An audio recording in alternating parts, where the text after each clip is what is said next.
Ray Benjamin took the scenic route before she got her dream career of writing for some of the hottest shows on Netflix. She took a chance on answering a post on social media, and now the rest is history. Ray is living testament that taking chances in life will reward you when you least expect it. She is now paying her opportunities forward with her own programs. In the Cut LA, a resource outlet for Black, Indigenous, and people of color creatives, has launched her own podcast, the ITC Podcast, and has a growing social media following on popular platform TikTok, where she breaks down exactly what goes into writing a successful script. Now, let's get to business.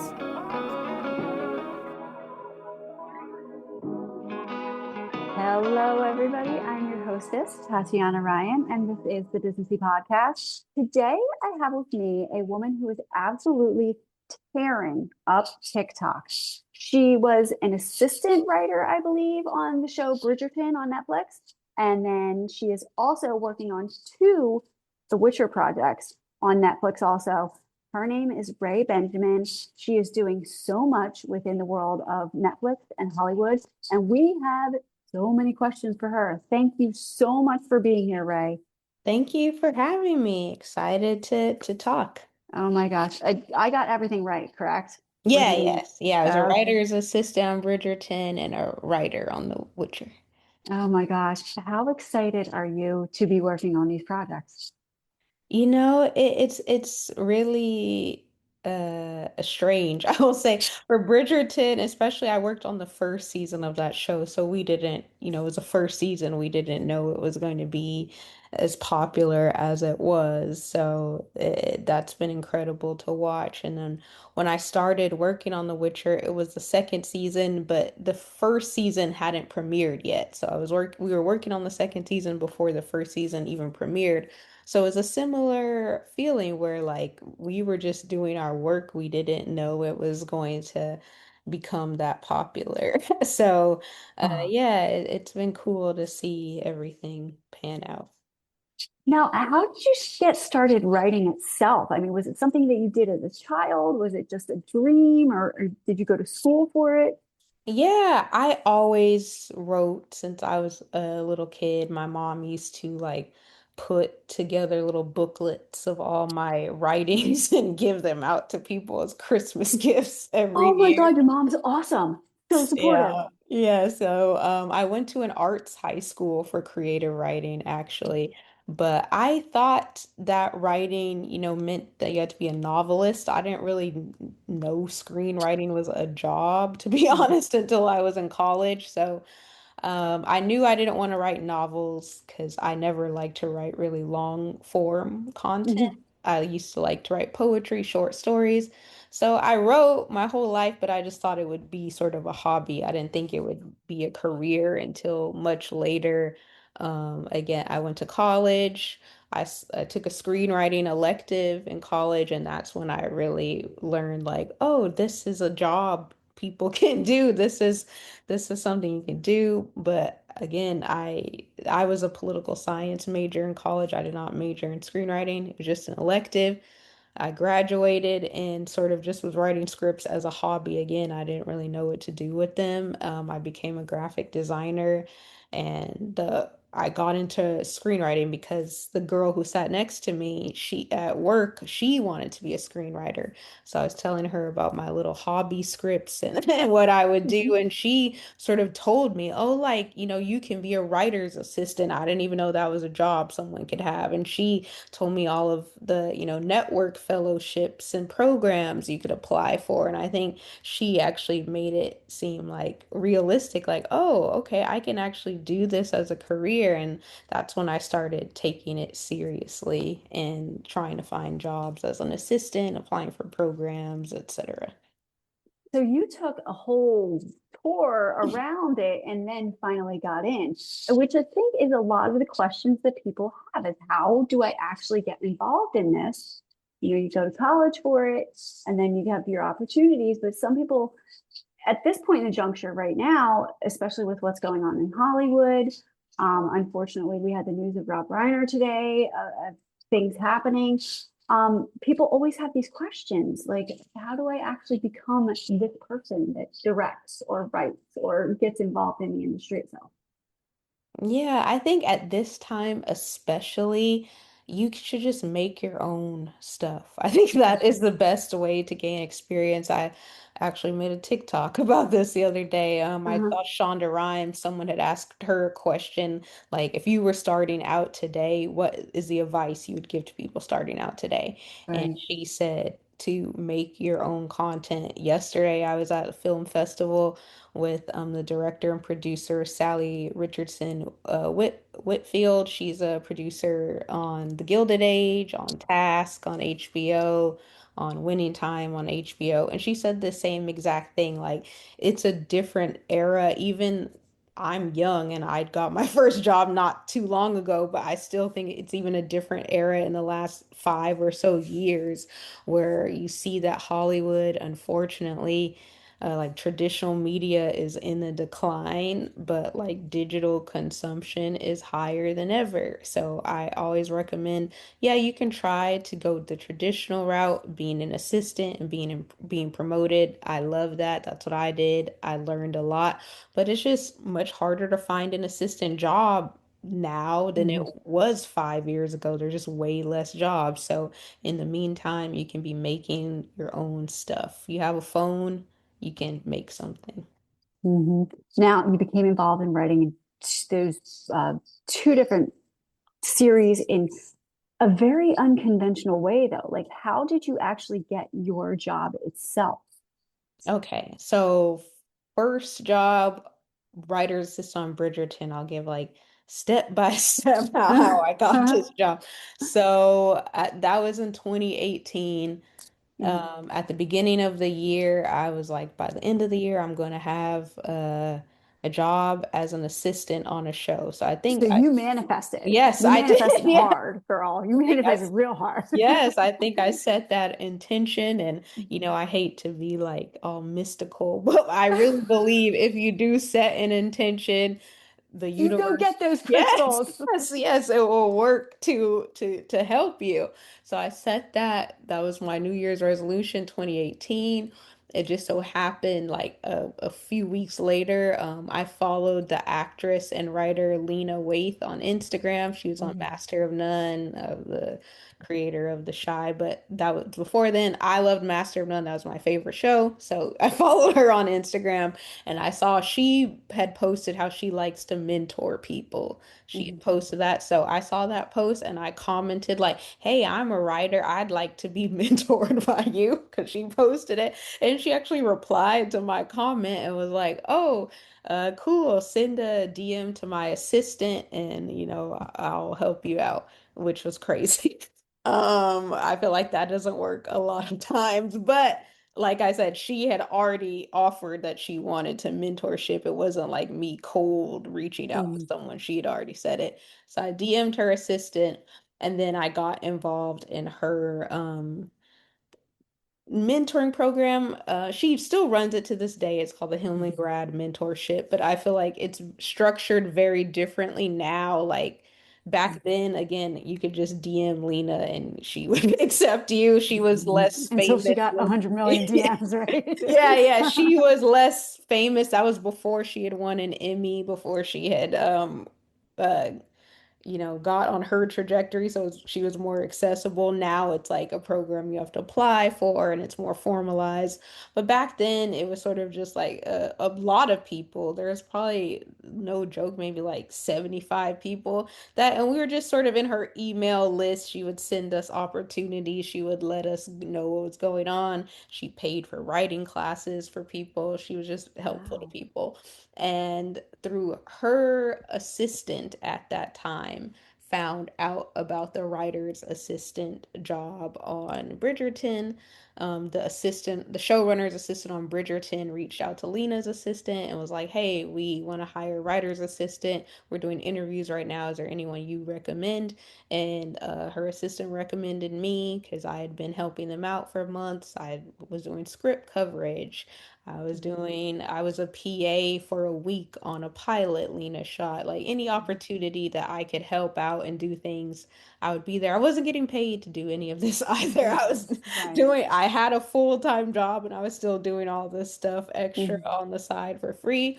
So then Lena's assistant saw that I was working hard. She recommended me to interview for that job. I had to submit a writing sample. Mhm. Shonda Land, at least at the time, I don't know if they still do this, but at the time they would not hire assistants unless you had a script ready, which is not common. Most people don't do that, but I think that more people should do it, to be honest. So I had to submit a script. The showrunner liked my script. I went on an interview and I could see there was other people there like waiting for interviews that were more experienced than me. Had worked on shows, but I sort of just over prepared for that interview. Bridgerton's based on a book series. I literally read all of the books in like a few days so that Mhm. I could prepare and be able to talk about the show in the interview. I was asking him just a lot of questions about what he was going to adapt. I was talking about my favorite moments in the books and just Mhm. we just had a very fruitful conversation. So I think he saw that even though I was not experienced, I was very enthusiastic and I told him, I'm smart, I'll work hard, I'll figure it out. And he happened to pick me. So that's step by step how I got there. Wow. No, and that's you're doing the TikToks now, and it seems like your own Cinderella story of social media, you are now giving back to people through social media and showing the power of social media. It's crazy.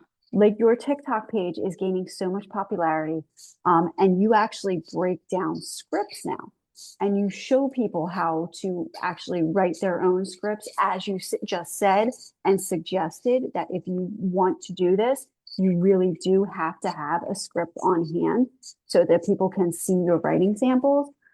Um, which when you did it, you figured it out on your own, which you said through one of your TikTok videos. How important is creating content for the aspiring screenwriters and actually maybe like you just said, going ahead and doing a little bit yourself?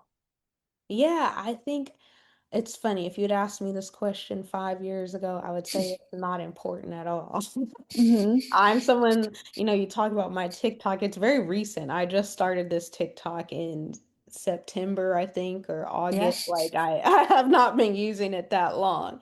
Uh-huh. I think we're in a different era where there's just way less jobs. The Writers Mm-hmm. Guild released that report that there's 42% less TV writing jobs than Mm-hmm. before the strike.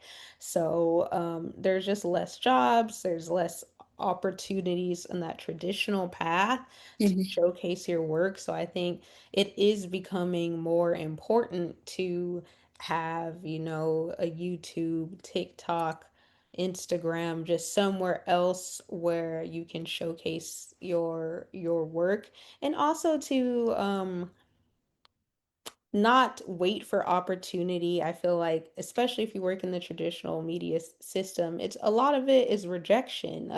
You're getting rejected 90% of the time. You're waiting for someone else to greenlight you. So I think social media is just a great opportunity for people to greenlight themselves and not have to wait for someone to say yes. Like you can always make a low budget version of whatever Mm-hmm. your idea is and put it out there yourself.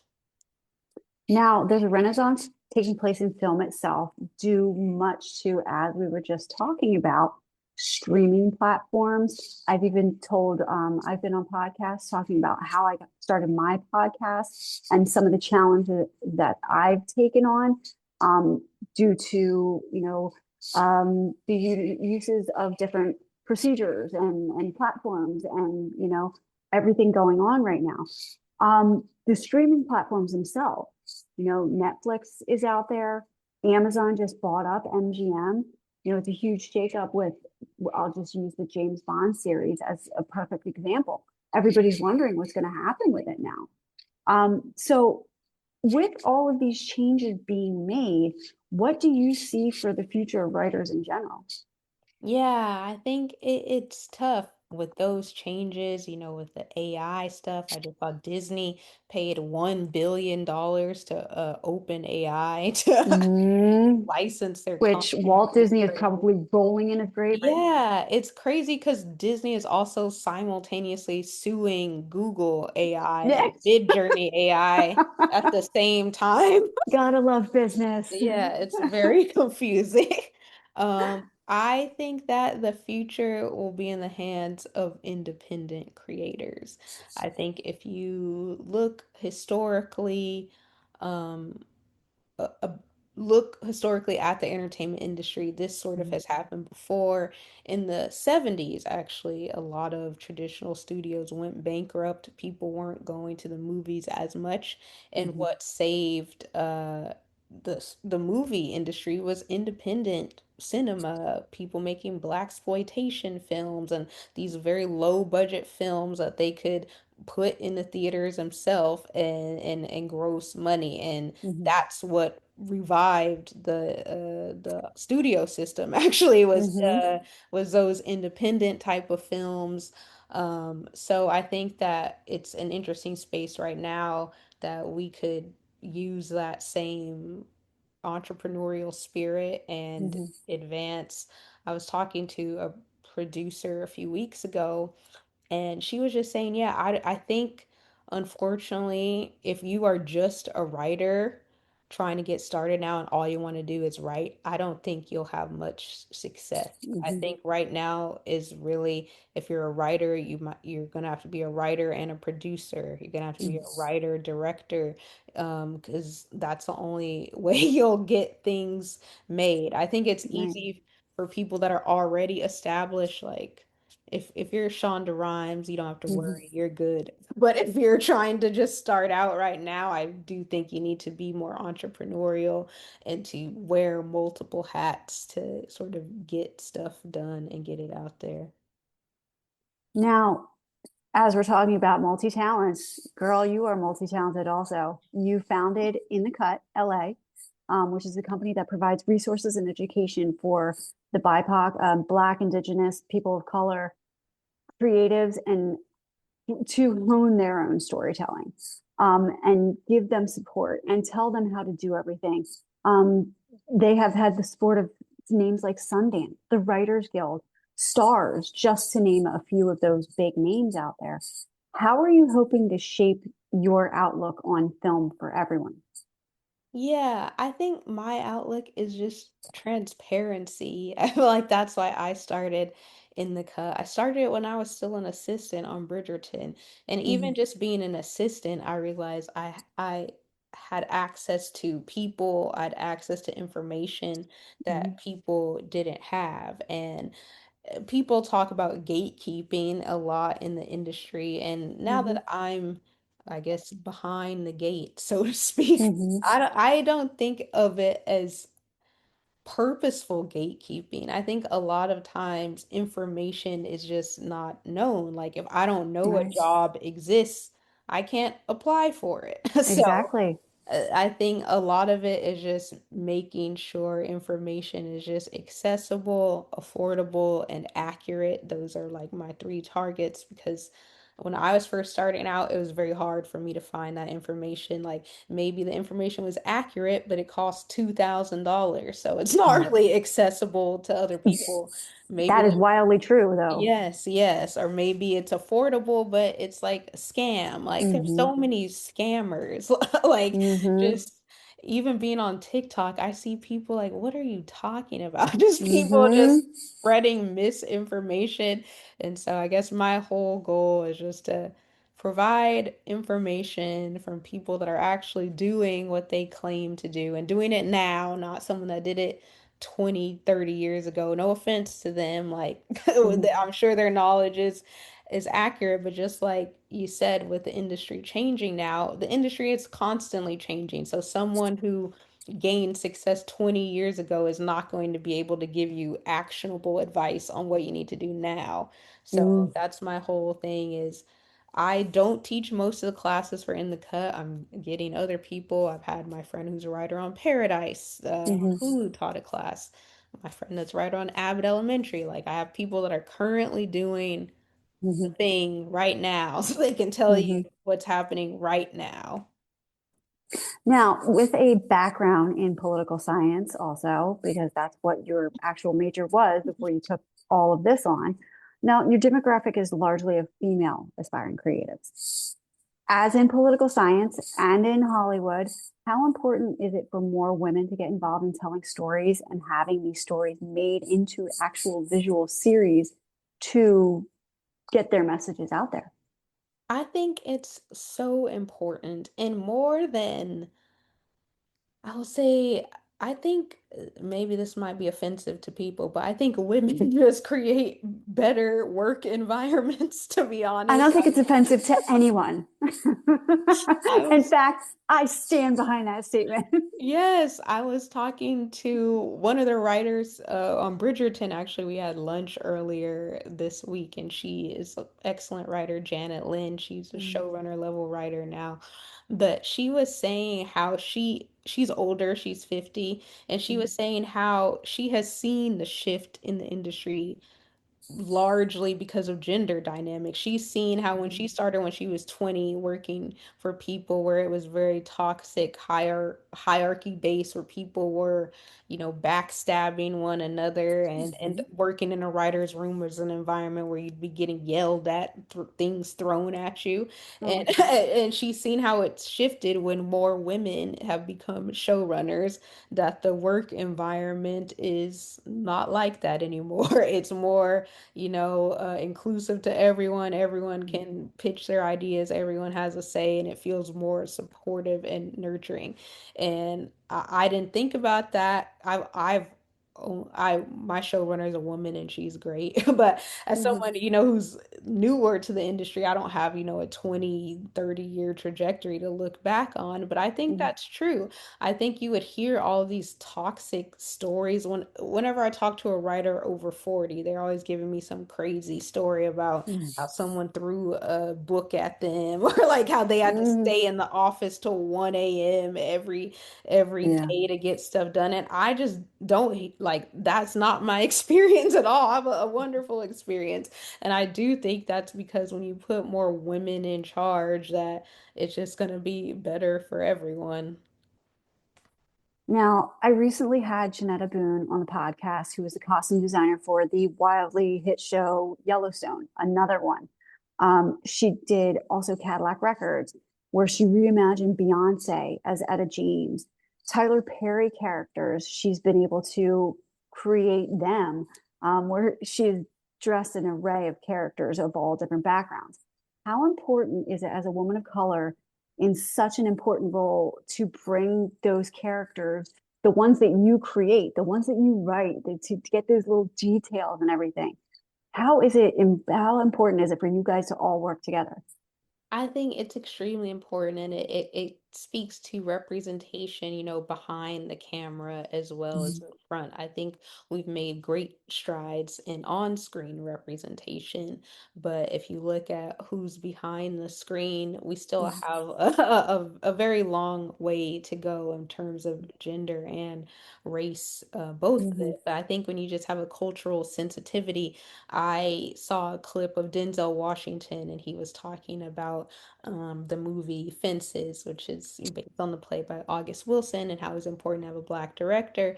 And the journalist was asking, well, why? Why does it make a difference? And he's like, it's not about race, it's about cultural specificity. And he brought right. up, Steven Spielberg directing Schindler's List, Mhm. or Scorsese directing The Godfather. It's because they have those cultural references, and when you are of that culture, you're just going to be able to pay attention to certain things that maybe people outside the culture wouldn't pick up on and wouldn't be as accurate. So I think that if my opinion, the best movies are the ones that are accurate, and you're just going to get a higher level of accuracy if you involve the people whose story you're telling. You just launched your own podcast, the ITC podcast, which invites professional writers to break down their favorite episodes of television and co created, independently produced Prestige, a scripted drama podcast that was featured as an editor's pick on Apple Podcasts. podcasts are becoming a great way to get more messages to the masses. What was behind your launching that podcast itself? Yeah, so Prestige, I launched it actually. It's a period piece set in Haiti. I wrote it as a pilot. I co-wrote it with my friend who's Haitian. We wrote it years ago, and we sort of made that podcast out of necessity, sort of circling back to your earlier questions about making your own content. We wrote it as a pilot, but at that point, I was just a new staff writer. I just started on The Witcher. My friend who I co-wrote it on has no writing credits. He was an assistant, and sort of my manager and agent were just like, yeah, this is a great script, but like it costs too much to make and you guys are too young and no one's gonna want to make this. That was Mm-hmm. so they just didn't even set any meetings, which I thought was wild, like to not even try to sell it. So we just loved the story and we thought like, well, how can we make this ourselves? We can't afford to shoot a period piece, but what if we turn it into an audio version and we crowdfunded and we recorded it ourselves? For In the Cut podcast, people have actually been suggesting I start a podcast for a while since I started In the Cut, but I just feel like there's a lot of screenwriting podcasts, and I didn't feel like I had anything of relevance to add in that area until, I do a writer's retreat every year, actually. And one of the exercises at the retreat is we always watch a pilot together and then we break it down and sort of talk about what was working in that pilot. And so after my retreat last year, I sort of clicked and was like, oh, what if that is the podcast? It's not me just, interviewing screenwriters because I think there are other podcasts that do that and do it Mm-hmm. better than I will ever do it. Mm-hmm. So I wanted to see how I could make a different screenwriting podcast. And yeah, that was the inspiration. And yeah, I'm having fun doing it. Now, the podcasts are getting more and more popular, and you just mentioned your retreat. Does that drive more people to want to come to the retreat once they know, like, hey, this is some good stuff? I'm going to get really good information. So, yes, I can follow this person instead of, being sold snake oil by Joe Schmo on TikTok. Yeah, I think it all goes hand in hand. I'll be interested. I do the retreat once a year in the summer.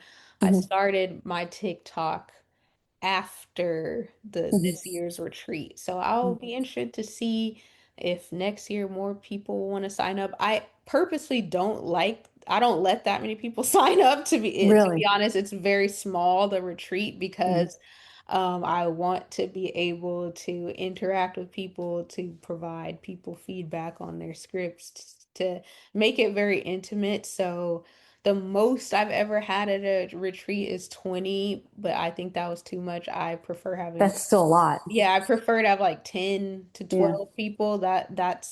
I think that's what I'm gonna cap it at from now on. Mm-hmm. But it's funny because I TikTok a lot, but I feel like I don't really promote myself on TikTok very much. I'm just saying stuff. I think I need to get better at interviewing. I think you're doing a pretty good job, okay? Keep doing what you're doing. You might have something going there. Now, what are your goals for writing in the future? Yeah, next year I have my yearly goals I try to accomplish. So next year I want to write a feature that I had an idea for. I started to like make the beats for it, but I want to finish that feature next year. I'm actually trying to produce a different feature that I did not write. So this will be my first time trying to help someone else as a producer and get Mhm. their writing made. So I want to do more of that next year. I want to actually make a kids cartoon and just independently put it on YouTube. So I worked with the illustrator and I got all the character design. So I want to start actually animating that next year and hopefully release that as well.